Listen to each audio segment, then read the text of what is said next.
Good afternoon and welcome to an extended edition of Martini Hour with your host here, Chris Pigg, at Black Pig Printmaking Studios in Frome in Somerset in the UK.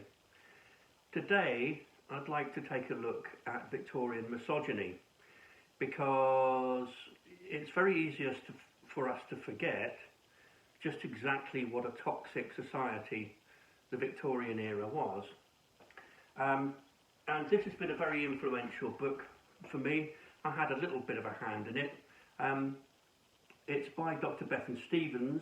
It's called The Wood Engravers Self-Portrait. It's a fantastic book and is so very, very thorough about the history of wood engraving. I can't recommend it highly enough to anybody that's got a serious interest in wood engraving.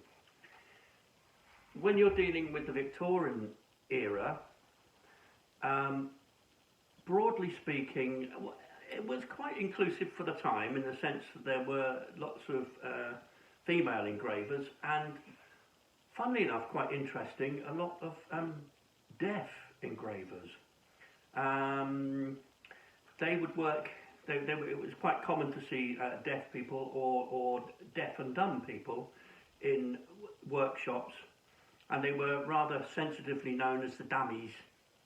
And in big workshops, the governor of the studio would often be able to work in sign language, which I think is a fascinating little bit of history, that. But today, I want to talk about misogyny. Brace yourselves for this, because it is quite extreme. There were some artists who thought that maybe they could take the engraving aspect out of the hands of the big capitalist engravers and give it to their little wifeys. This is from a letter by George Dorier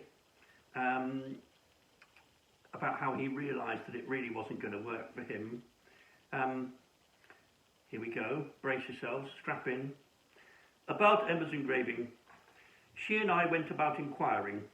We saw a she engraver at Islington, and I saw several engravings.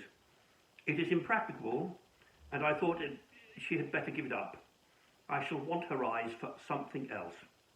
And to make her so good an engraver that she should engrave my things in preference to Swain or Dalziel would require some 6 or 7 years, at it all day. I shall want her eyes for other things. Get that one, that's good. And this, by that lovely country bumpkin, Ruskin. This really, brace yourself for this one, okay? Talking about engraving being a wifely task within the scope of marriage, right? Okay, ready? Ready? Listen to this. I'm delighted to hear of the wood cutting. It is far more useful and noble work than any other of which feminine fingers are capable, without too much disturbance of feminine thought and nature.